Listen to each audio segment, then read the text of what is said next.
Alam mo namang hindi pa nakakapili ng abogado yung dati. Kaya ano malapit na makakapili din siya ng maayos-ayos na abogado. Miss ko na rin si ate. Kumusta na kaya siya? Takpan to siya.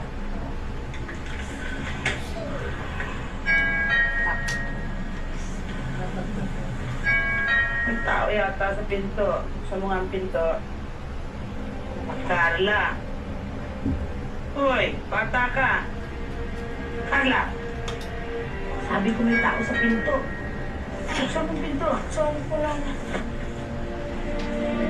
Nalilito siya. Okay lang. Ate!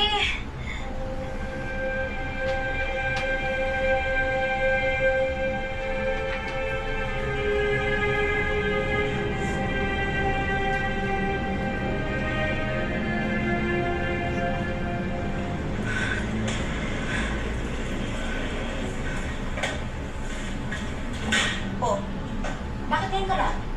Kanina pa ako dito ah. Maupo ka, girlie. May sasabihin ako sa'yo. Umuwi ka na sa asawa mo. Hindi na ako babalik doon. Girlie, maupo ka sabi eh. At may sasabihin ako sa'yo importante.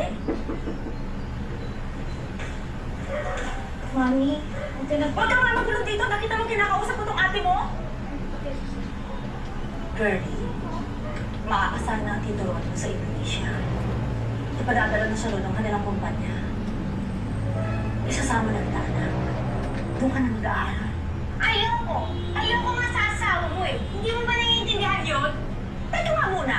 Ano bang kinabukasan na naghihintay sa'yo dito sa piling ng ama mo? Wala! Doon, nakakapag-aral ka sa IS.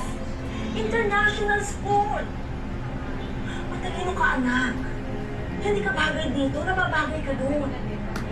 Sagot lahat ng Tito Ronnie mo gagastusin doon.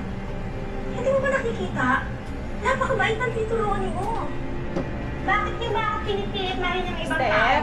Kailangan kami ng daddy. Kaya pwede ba umalis ka na? Walang mangyayari din sa ama niyo.